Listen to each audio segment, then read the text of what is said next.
Meanwhile मैं विषय को थोड़ा बदलूंगा यहाँ पे और थोड़ा सा आज की लिस्टिंग पे तमिलनाडु मर्केंटाइल बैंक की जो लिस्टिंग हुई है, लिस्टिंग अगर आप देखें काफ़ी फ्लैट रही, लेकिन अगर आप बतौर एक निवेशक इस बैंक को समझना चाहते हैं, लिस्टिंग काफ़ी फ्लैट रही और इंटरेस्टेड हैं सेकेंडरी मार्केट में इसे बाय करने के लिए या फिर व्यू सुनने के लिए, आइए हम बैंक के एमडी मिस्टर एस कृष्णन से बातचीत करते हैं। सर नमस्कार, कार्यक्रम में स्वागत है, शुभकामनाएं आपको लिस्टिंग के लिए। फ्लैट लिस्टिंग हुई है लेकिन बहुत सारे इन्वेस्टर्स आपको अभी भी सुन रहे हैं। थोड़ा सा जानना चाहूँगा एग्जैक्टली अगर आप एक थोड़ा सा अगर आप देखें एक व्यू प्रस्तुत करें हमारे व्यूअर्स के लिए कि एग्जैक्टली आपका कि जो आपकी लोन बुक है वो कितनी है इस वक्त, आपका क्लाइंट बेस कैसा है सर, और साथ ही साथ इस लोन बुक पे आप किस प्रकार के मार्जिन्स की ट्रेजेक्टरी मेंटेन करते हैं, थोड़ा सा ये बताइए सर। बहुत धन्यवाद। मैं ये कहना चाहता हूँ कि टीएमबी है, तमिलनाडु मर्केंटाइल बैंक, एक बहुत पुराना बैंक है, 100 साल से ऊपर है। अगर उसका हिस्ट्री देखेंगे तो कंटिन्यूस प्रॉफिट मेकिंग है और ये बैंक का स्ट्रेंथ है रैम सेगमेंट में। 88% है, 88% है रैम में है और 12% है कॉर्पोरेट में है।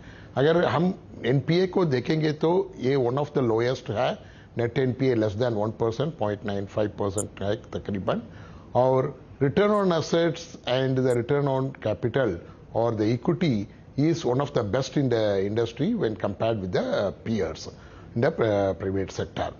The bank has been consistently making the profits for the past 100 years and dividend भी declare कर रहे हैं। हमारा, as I said, हमारा strength है RAM segment में। The employees are highly committed and the loyal employees. The bank is basically a relationship banker. लेकिन आज की स्थिति में जो जन एक्स और जन इजेड है, जिन्होंने डिजिटल के लिए कह रहे हैं, सो हम फिजिटल करेंगे। हमारा पास जो स्ट्रेंथ है फिजिकल, वो रिलेशनशिप है, बैंकिंग रिलेशनशिप, वो भी होगा, डिजिटल भी होगा। उसके ऊपर हम काम का प्रयास करते हैं कि जो डिजिटल का प्रोडक्ट्स है, प्रोसेस है, वो दे सकते हैं। One of the best in industry, वो जल्दी से जल्दी देंगे। ठीक है जी। ओके। और अगर आप लोन टच प्लस एक पर्सनल टच। ओके, हाँ, ये सर प्लीज कंटिन्यू। जी हाँ जी। और ये लोन बुक में हमारा, ऐसे सेड, हमारा underwriting standard is very good. That is why the slippages are less, the NPA is less, and going forward we will be maintaining the same.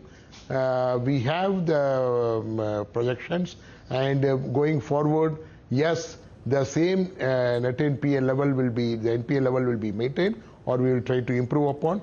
So also the return on assets and the return on the equity.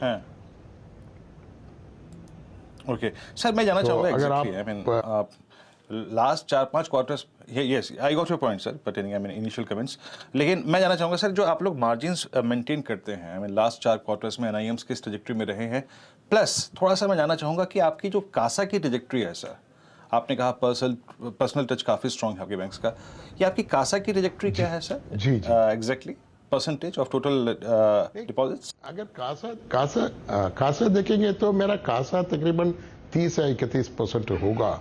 ये भी कहना चाहूँगा, अगर industry में देखेंगे तो ये कम लगेगा, लेकिन अभी मेरा प्रेजेंस है सिर्फ ज़्यादा से ज़्यादा प्रेजेंस है दक्षिण में है।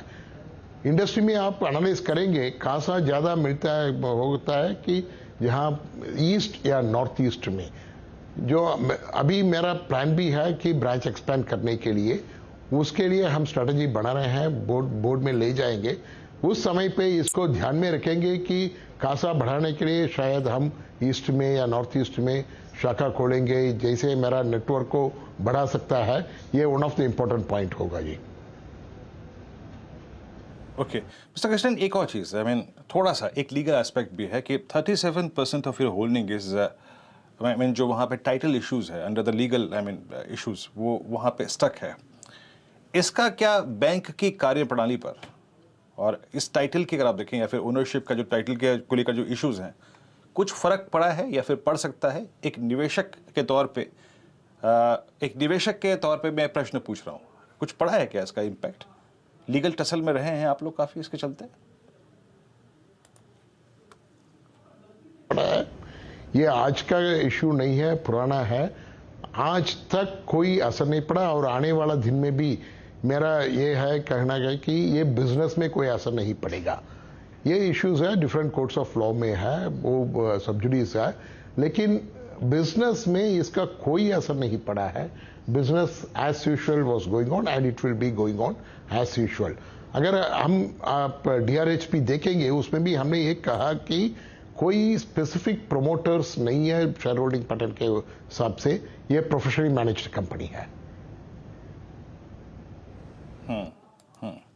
चलिए सर, बहुत बहुत शुक्रिया और एक बार फिर से शुभकामनाएं आपको लिस्टिंग पे। और जब एक बार फिर से आपके नतीजे आएंगे तो उन नंबर्स पे आपसे मुखातिब होंगे, बातचीत करेंगे और फिर आगे के एक्सपेंशन प्लान्स को जानना चाहेंगे। बहुत बहुत शुक्रिया सर, और एक बार फिर से CNBC बहुत बहुत धन्यवाद।